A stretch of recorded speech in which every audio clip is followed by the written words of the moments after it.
The most significant contribution of the Spanish composer Isaac Albéniz is to the literature of the piano. And Iberia, 12 pieces inspired by the rhythms of Spanish dances meant as musical impressions of Spain stands as one of the pinnacles in all piano music. These 12 pieces are exceptionally complex compositions, yet Albéniz began writing for the piano with very simple pieces that follow directly from the European salon style of the time. The dramatic transformation from his simple salon type and early Spanish pieces to the complexity and the universality of Iberia is quite extraordinary. In his book, The Great Pianists, the famous New York Times critic Harold Schoenberg devoted an entire chapter to Isaac Albéniz. Albéniz was born in 1860 in Camprodon, in northern Catalonia, near the French border, where his father worked as a customs official. According to Albéniz's sister, Clementina, already by age 3, he knew all of his scales and arpeggios. At age 4, he made his first public appearance in Barcelona and was a huge hit. Later, he studied at the Madrid Conservatory, but his studies were very desultory. Why? Because already by his early teens, Albéniz was touring Spain as a concert virtuoso. He was hailed in various newspaper reviews as a phenomenon, as a little Mozart. Not only would he perform impressive pieces at the piano, but he could also play with his back to the piano, so that he was playing the keyboard with his hands reversed.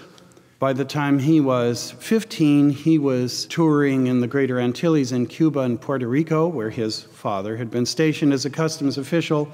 And then he took up studies at the Leipzig Conservatory. He wasn't there very long. Evidently, family finances didn't allow him to study for a longer period.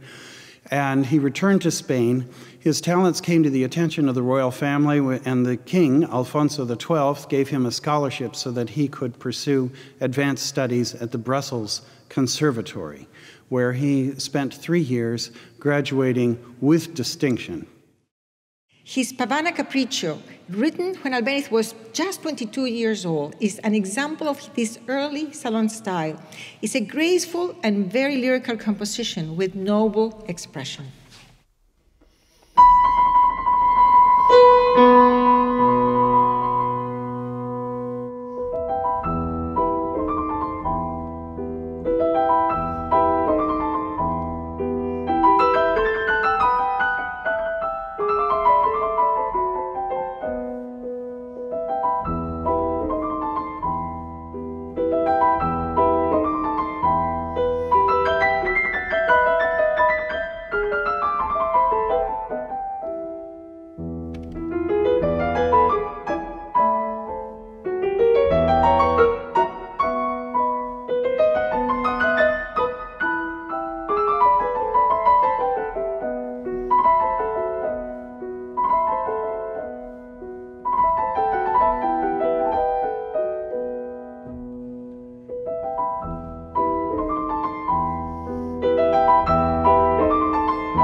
He then resumed his career as a touring virtuoso, mostly in Spain.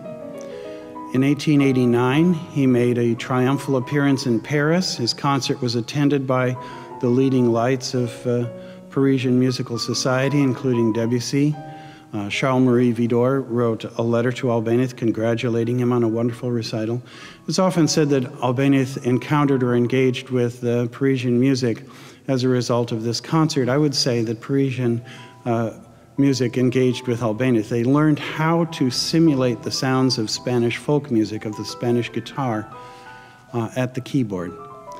Albéniz wasn't content merely to play music by other composers. He wanted to write his own music, and in the 1880s, while he was touring as a virtuoso, he was also composing and publishing sets of very distinctive and characteristic pieces in a Spanish style that simulated Spanish folk music, particularly flamenco, that evoked and described the various regions and cities and songs and dances of Spain, particularly southern Spain, particularly what we refer to as flamenco.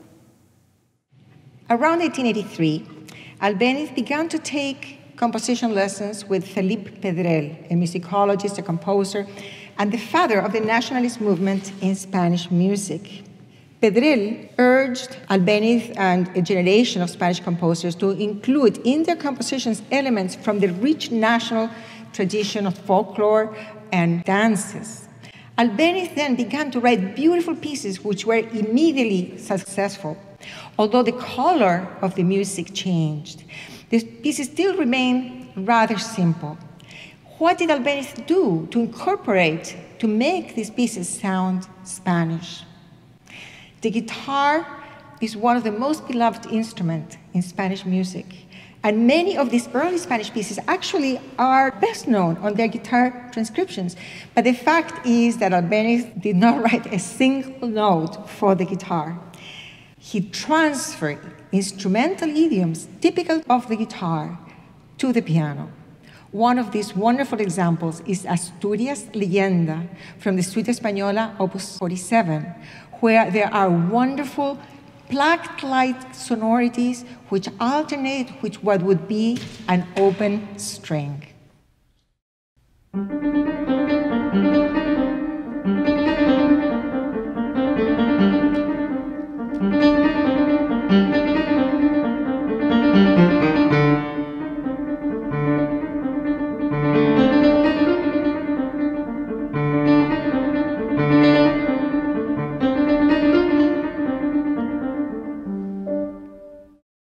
Rasgueado is suggested in the beautiful Granada Serenata with the rolling chords.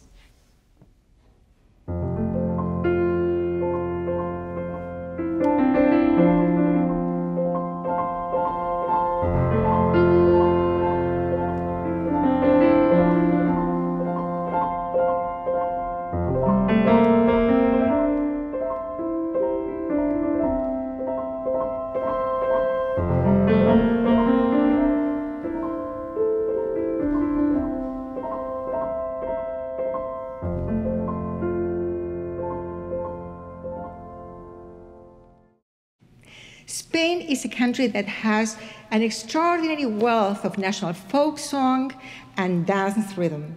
Although Albéniz was from Catalonia in the north of Spain, he was most often inspired by the music of Andalusia and flamenco with the beautiful cante hondo, which is deep or profound song. Cante hondo is the most expressive manifestation of flamenco or Spanish gypsy song. Among the many dances that Albéniz used are the malagueñas, polos, and bulerías. His refined malagueña called Rumores de la Caleta, which is whispers in the cove from travel impressions, and it uses the rhythms of the malagueña.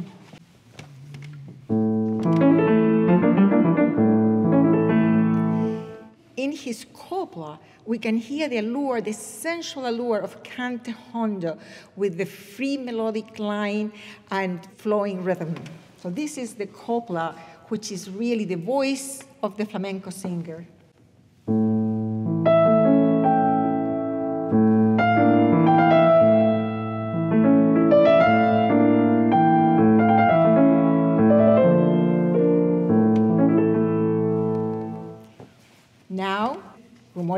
Caleta, Whispers in the Cove.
I'll tell a story about how Albéniz met his wife, Rosina. She was the daughter of a prosperous middle-class family in Barcelona.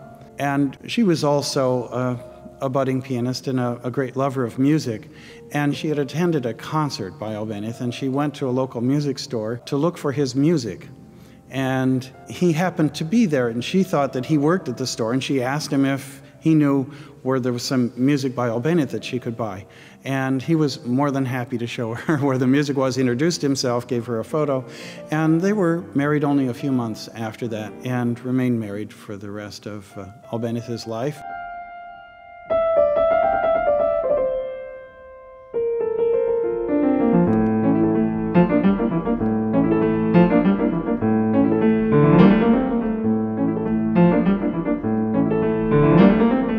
Albéniz needed a wider stage for his talents, and so with his appearance in Paris in 1889, he launched an international career.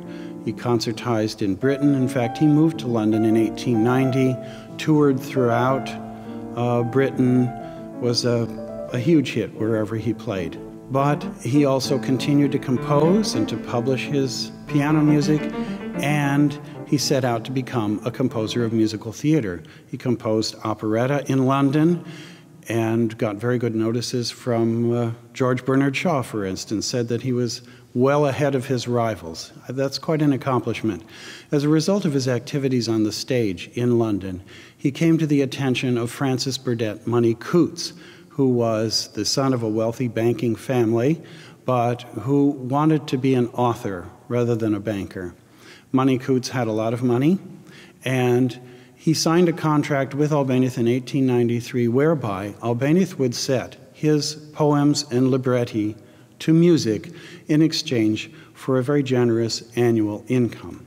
They completed 3 operas, and as a result of this kind of work, Albéniz entered a new phase in his development as a composer, whereby he acquired the ability to write pieces that were longer than the 3 to 5 minute character pieces he'd been composing in the 1880s.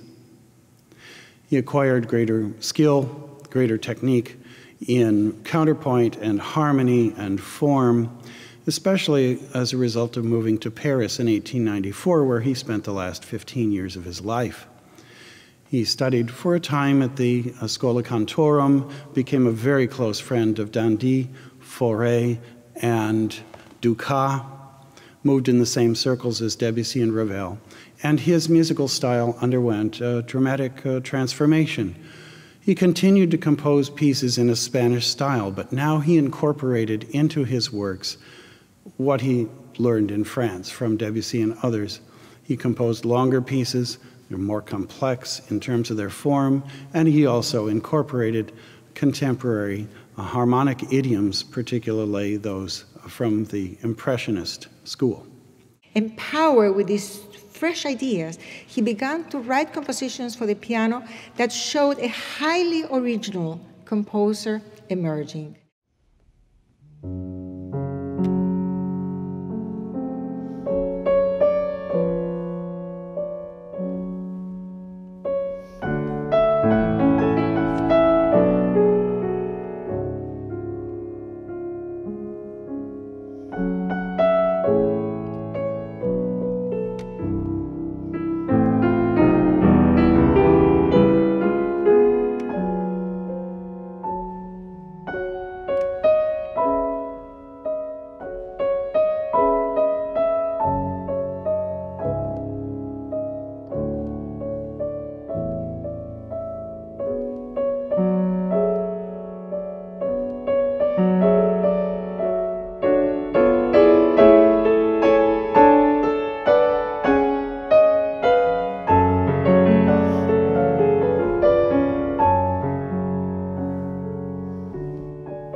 This transformative process that began in pieces like España Souvenir culminated with Iberia, which Albéniz subtitled 12 New Impressions in 4 books. The range of dynamics goes from quintuple piano, which actually means how soft can you play, to quadruple forte that precedes 20th century composers. The writing for the piano is absolutely brilliant, and it has an almost orchestral quality to it. He was a fantastic pianist, and we as pianists can feel that in the music. As a result of his tenure in Paris, Albéniz began to compose pieces in what he called his second manner.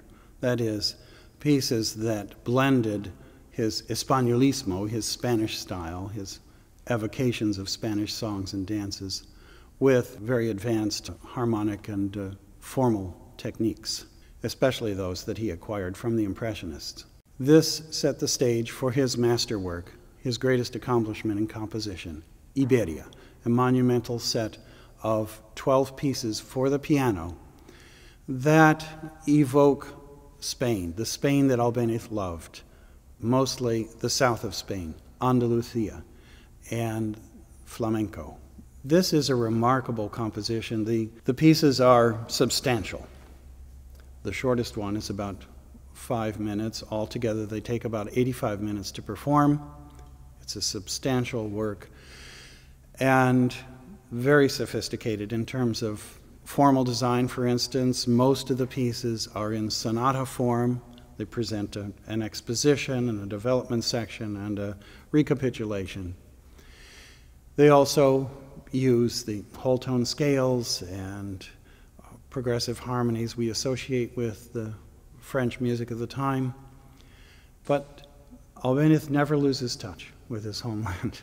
He imbues each of these pieces with something distinctive and genuine in terms of Spanish rhythms, Spanish modalities, and in particular, his evocation of Spanish singing and Spanish guitar playing. This is what he excels at. All of these ingredients are blended together in Iberia to create extremely colorful, distinctive, deeply felt and sincere music.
Fête Dieu à Seville, or Corpus Christi in Seville, is a most extraordinary musical representation of a religious celebration. The piece begins with faraway drums and a march-like theme, evoking a procession going through the narrow streets of Seville.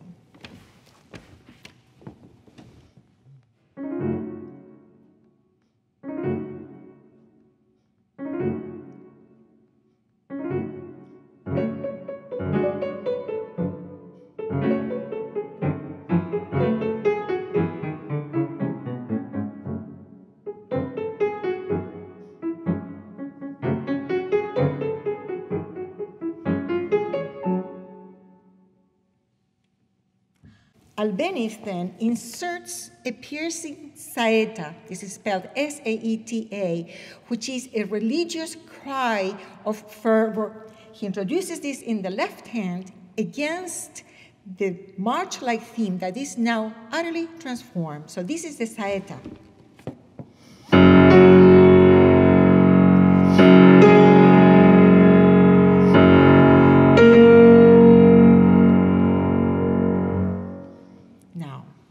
This is the incredible combination of the two with the transformation of the march.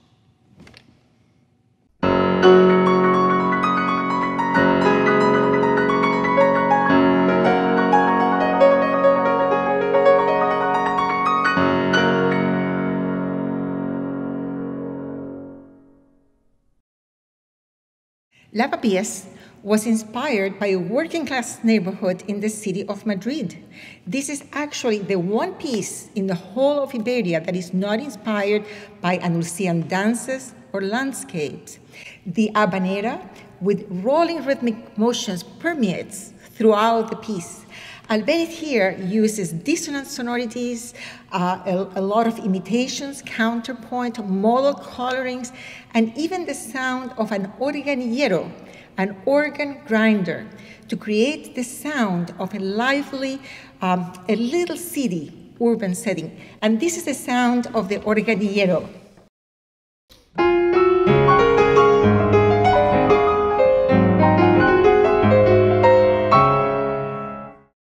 Lavapiés now.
Albéniz defined the term bon vivant.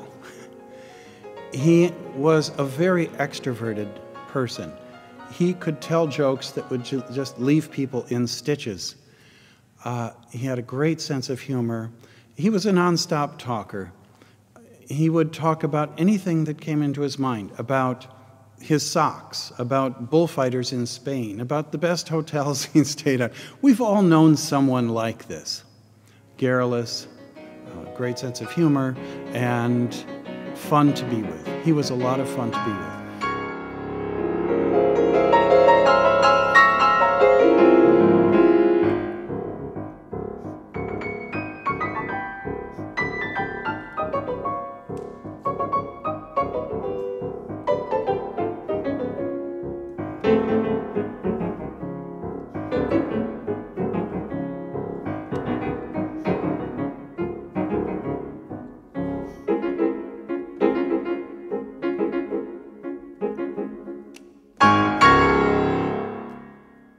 What people don't generally know is that just behind that, I won't call it a facade, it was genuine, but just behind that very gregarious, outgoing, garrulous person was an extraordinarily sensitive individual who was frequently depressed.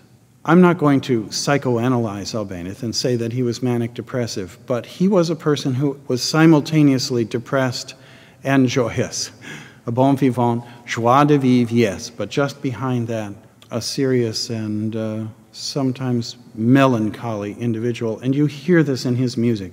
This is what you need to listen for. On the one hand, you'll hear a lot of surface color, a lot of vivacity, a lot of animation, but just behind that is that melancholy, nostalgic, brooding self that always resided within, but only his closest friends were familiar with.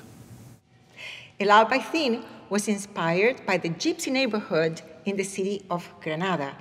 It begins with guitar-like sonorities and the hypnotic rhythm of the bulerías, which is in 12 beats.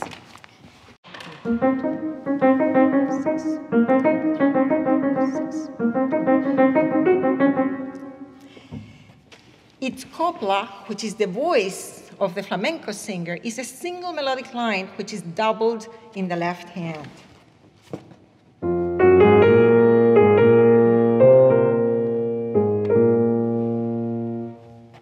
In the middle of the piece, Albéniz completely transforms this single melodic line and creates a climax of extraordinary intensity. This is what it becomes.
One other thing we must say about Iberia is that it is supremely difficult. One day, Manuel de Falla encountered Albéniz on the street in Paris, and Albéniz was in a bad mood. He was clearly depressed. Why? Because he said, last night I came close to destroying my manuscripts for Iberia because I realized that it's nearly impossible to play. It's too difficult. Well, by that time, Albéniz was ill. He was no longer the pianist he had been when he was in his 20s and 30s.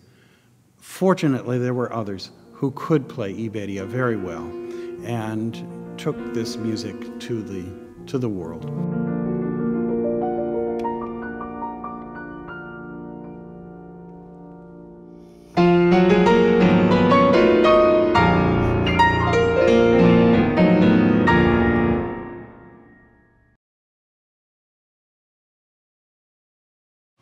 Triana is probably one of the most beloved pieces in the entire set. It is inspired also by a gypsy neighborhood, but this time it is inspired by the city of Seville. There are sparkling rhythms with sounds that imitate castanets, tambourines, and guitars. Triana is built on two thematic ideas, which are developed and which come back. So we can say that a free adaptation of a sonata form. There are two themes, they develop and they come back. Towards the end of the piece, Albéniz combines contrapuntally, one on top of the other, the first theme and the second theme in a passage that is very virtuosic but is fantastic. So this is the first theme.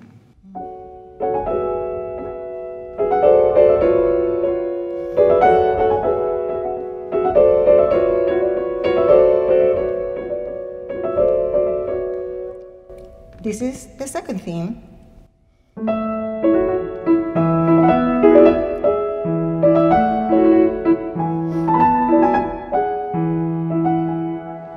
And this is a combination of the two.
Albéniz was a family man.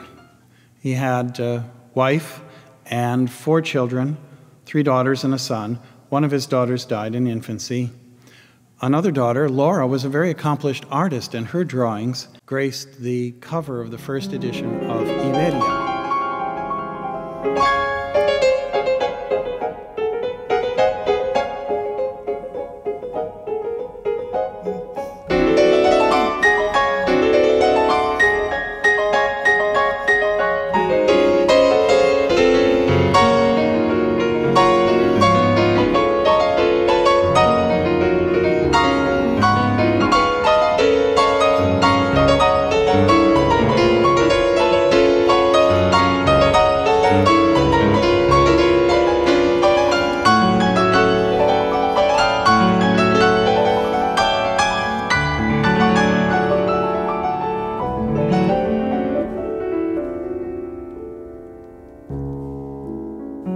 Albéniz needed the psychological and emotional support of his family. He also depended on the financial support of Mani Coutts. During the last 10 years of his life, Albéniz was frequently in excruciating pain as a result of chronic inflammation of the kidneys, something known as Bright's disease. He was not able to support himself by giving concerts, and during the time that he wrote Iberia, from 1905 to 1908, he was in a lot of pain.